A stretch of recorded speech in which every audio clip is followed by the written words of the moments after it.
As if anyone needed any more proof, in addition to the profitability you mentioned, it also has a personal benefit: a healthier life, better family relationships, even a better sex life. That's right. That's right.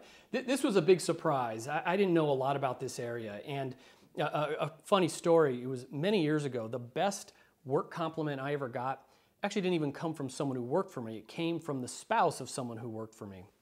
And we were at the end of the year holiday party. It was pretty late at night. And Becky comes up and says, "Kevin, before we go, I just want to say thanks."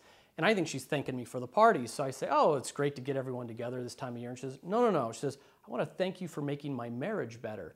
Now, I had no idea what she was talking about. I barely knew Becky, didn't know anything about her marriage. Maybe Becky had one too many drinks at the party. I was like a deer in headlights. And then she went on to say, she said, "Before my husband was working for you, he used to come home every day and be such a grump. I didn't even want to be around him. Since he started working for you, he went back to being the man I married." And that statement, it almost haunts me. Like, whoa, I think I'm trying to be a good leader and drive engagement to make everyone more money, right? For the cold-hearted ROI, which is there. Now, Becky's telling me that engaging her husband at work is making her marriage better. Like, that was powerful stuff. And so, as we started doing research for the book, I realized, psychologists call this the spillover and crossover effects. Our emotions at work, good or bad, they spill over into other areas of our life, and they cross over to those around us. So some fascinating research came out of it. There was the Swedish Wolf study. They interviewed 3,000 men, had them rate their boss and how satisfied they were at work.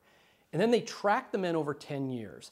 And they found that people who were dissatisfied at work, who had a bad relationship with their boss, they were twice as likely to be hospitalized with heart attack or stroke.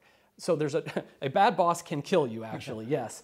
You talk about marriage. This is Iowa State University.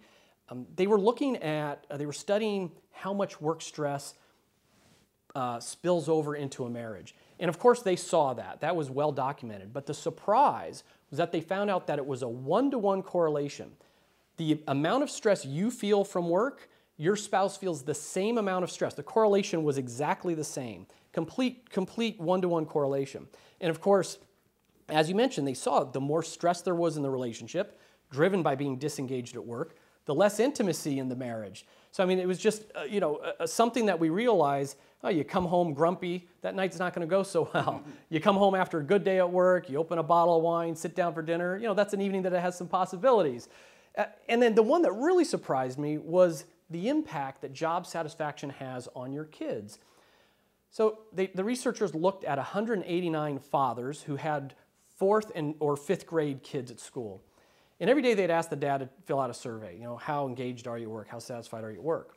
They would also then ask the teachers of the 4th and 5th graders, "Hey, how did little Jane or Johnny do in school today?" And what they found out is on days when dad had a bad day at work, the next day, Jane or Johnny had a bad day at school, or they were more likely to. And it's this idea of our emotions at work. As much as you think you can leave them at work, you can't. You can't bottle them up. You come home at work, they spill over to those around you, and then they get carried on back into school or in other places. The spillover and crossover effects were really enlightening to me, and to me, that's what a lot of this is about. Engaged employees can not just drive a higher level of profit and share price, but it can actually help the society and the world be a better place as well.